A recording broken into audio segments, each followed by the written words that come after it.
moved to Anderson from Georgia for school. I went to Anderson University. I decided to move to Anderson after I graduated and stay with Anderson County. And I worked there for 4 years and then worked on a rebranding project with the county. During that time, we decided to start working on this, my sister and my family and I. There's not a lot of things for families to do necessarily all year. It took about 4 years of planning, a year and a half of construction to get it up and running, and then we've been open 6 months.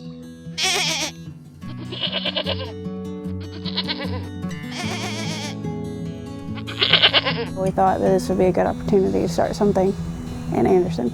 Working for the Anderson County Museum was definitely a lot of fun. It definitely helped me getting started with this because I worked with kids a lot and we planned a lot of events.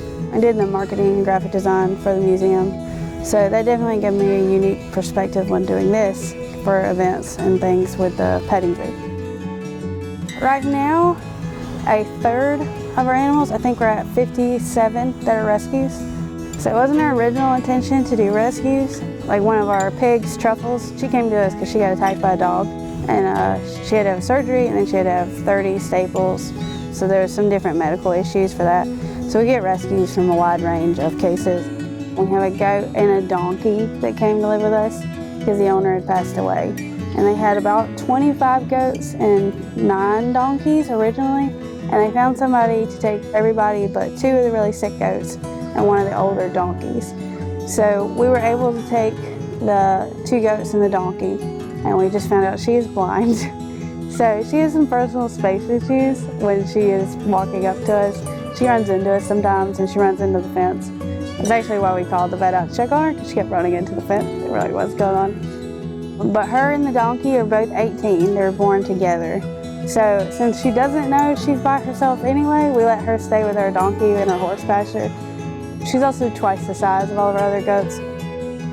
She was a standard boar goat and weighs about 300 pounds. We just got our exotic animal license from the USDA, so we're starting to build that up. We have 2 alpacas, we have 2 zonkies, which the mom is a donkey, dad is a zebra. They're pretty rare crosses in the United States. I think they're one of 100. And then we have 3 little prairie dogs.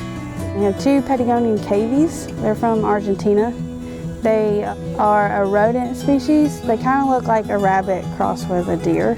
We just got our iguana and our bearded dragon, so we just started doing interaction with them, and they're pretty cool too. And my fiance wants us to get a reptile house, but I'm not about snakes, so that's his thing if they want to do that. He's very understanding of all my animals, and he really likes animals too.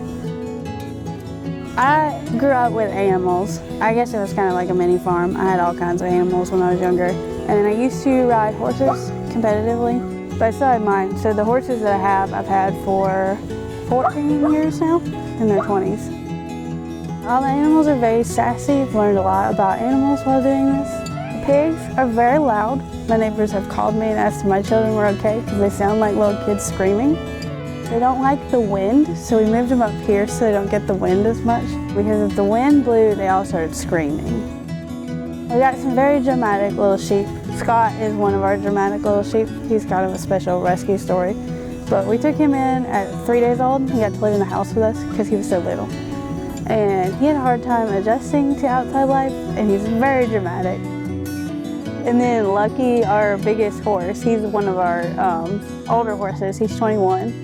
If I sit out here and work at the picnic tables, he'll pull his little treat feeder tube off the fence and throw it at me and start kicking the fence until I give him treats. Like, I'm retired, I get snacks every day now. The cows hate the rain, so if it starts raining, she'll go in the barn and yell until I bring her food and water into the barn. The bunnies are probably the most spoiled. They have their own 400 square foot heated and insulated and air purified house. We try to do name recognition with everybody, but the only person that really remembers them all is me and my niece, Gemma.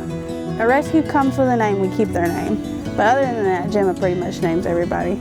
All their descriptions are on our website with their picture, their birthday, their breed. Some of the birthdays we had to make up, so we used the day we got them. And they get some extra snacks on their birthdays, so we try to spoil them a little bit. It's definitely a full-time job to keep up with everybody. It's definitely a lot of fun though.